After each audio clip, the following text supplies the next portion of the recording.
मैं आता हूं आखिरी कमेंट के लिए हरि भाई आपके पास। देश छोड़कर 7,70,000 छात्र 2022 में चले गए, योग्य छात्र, टैलेंटेड, मास्टर्स करने के लिए या जो भी कोर्सेज करने हैं। 8,000 करोड़पति, डॉलर वाले करोड़पति देश छोड़कर चले गए पिछले साल।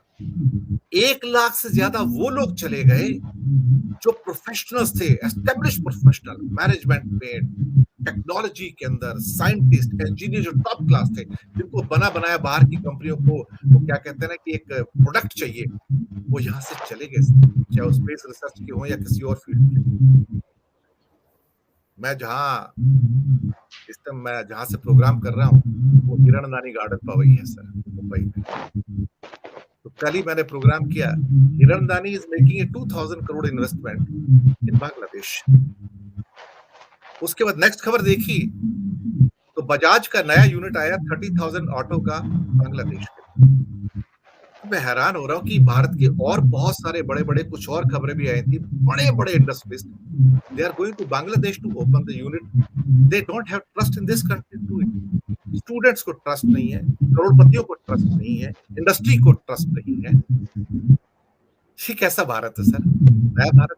हरि भाई सर, आप यानी स्वामी जी ने जैसे वो ओवर ब्रांडिंग वाली बात करी, मेरे ख्याल से अभी अभी वो जो हिंदू राष्ट्र बनाने के चक्कर में जो प्रचारक हैं टीवी चैनल, उनका जो सर्वे आया तो उससे काफी चिंता का माहौल है, क्योंकि मेरे ख्याल से 2,15,549 फाइनल रिजल्ट आया है। आपने मेरे ख्याल से एक बार उसका उल्लेख भी किया था। उसमें नरेंद्र मोदी को 45% मिलते हैं 2024 के प्राइम मिनिस्टर के नाते, और राहुल गांधी को 52% मिलते हैं। तो ये चिंता का विषय है। मगर आपने जो फिगर दिए, जो लोग नागरिकता छोड़ के जा रहे हैं भारत से, वो तो इन्होंने संसद में दिए हुए फिगर्स हैं। मगर यदि आप उसी फिगर की बात पब्लिक में करेंगे तो वो विक्टिम कार्ड खेलेंगे। देखिए, ये हमें बदनाम कर रहे हैं, ये हमें बदनाम कर रहे हैं। दुनिया सारी उनको बदनाम करने के लिए जैसे निर्माण हुई है, और ये सबको सम्मानित करने के लिए पैदा हुए हैं, ऐसा वो उनका माहौल है। तो मेरे ख्याल से he is getting more and more expose. और मुझे ये लग रहा है, जैसे आपने अभी अभी जो कहा, इंडस्ट्रियलिस्ट भी दूसरा अपना मुकाम ढूंढ रहे हैं, बड़े इंडस्ट्रियलिस्ट। बाकी के करोड़पति, जो गिरीश जी ने कहा ना कि वो जो वहां इन्वेस्टमेंट करने नागरिकता ले रहे हैं, वो तो शायद पिछले कई सालों में लाखों की तादाद में। और ये गवर्नमेंट ऑफ इंडिया ने, मोदी के नेतृत्व वाली गवर्नमेंट ऑफ इंडिया ने संसद में रखे हुए फिगर्स है। दे कैन नॉट डिनाई, मगर सत्य को डिनाई करना उनका पेशा बन गया है। लोगों को मूर्ख बनाना उनकी आदत बन गई है, और पता नहीं इस देश की जनता कब तक इनको बर्दाश्त करेगी। मैं तो ये कहता हूं, ये अच्छे काम करें, हम उनकी सराहना करें, मगर आलोचना करें तो कहते हैं कि आप कांग्रेसी प्रवक्ता है।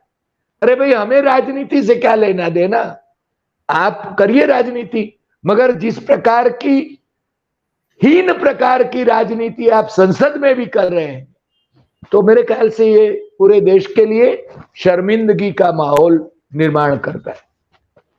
दिनेश जी, बहुत ही महत्वपूर्ण बात कही आपने, और मैं समझता हूँ कि ये सारा जो कार्यक्रम था, ये बहुत सार्थक कार्यक्रम हुआ है। इसमें आपके जो विचार आए हैं, उसने इस प्रोग्राम को बहुत सुंदर बनाया है और लोगों ने इसे पसंद किया है।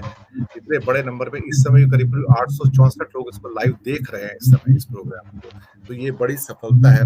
सफलता दरअसल भारत की है, उस भारत की है जो उदारवादी है, उस भारत की है जो पठान के रूप में जो ट्रोलर्स हैं, जो भगवा ट्रोलर्स हैं, उनको जवाब देते हैं कि नहीं, हम जाएंगे और फिल्म देख के आएंगे, तुम जाओ, जो तुमको तोड़फोड़ करनी है कर लो, लेकिन हमारा समर्थन तुम्हारे लिए नहीं है, हम वहां जाके अपना जवाब देंगे। तो भारत की उस शांत जनता ने, उदार जनता ने थिएटर में जाके एक जवाब दिया है और जवाब ऐसा है जिसे वो अनुपम खेर के शब्दों में कहा जाए कि इस थप्पड़ की गूंज लंबे समय तक हमें सुनाई देगी। लेकिन इस गूंज को अगर सुनना चाहें तब उन्हें सत्ताधारियों के इस गूंज को सुनना चाहिए कि सब दिन होत ना एक समाना, कि कभी आज तुम हो, कल कोई और होगा, लेकिन सीट तो वही रहेगी और यहाँ पर कोई और आके बैठेगा और फिर कुछ ना कुछ ऐसा होगा जो आपको अच्छा नहीं लगेगा, पसंद नहीं होगा, क्योंकि आपके कपाट में भी बहुत सारे स्केलेटन हैं और वो भी बाहर आएँगे।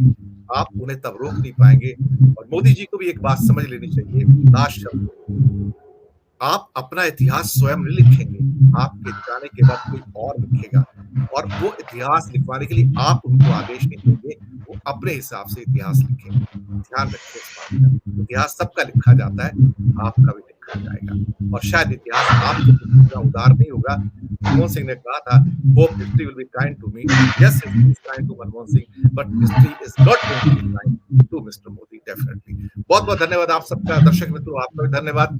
न्यूज़ टाइम के मंच से आपके लिए आज सिर्फ इतना ही, जुड़े रहिए हमारे साथ। शुक्रिया आप सबका।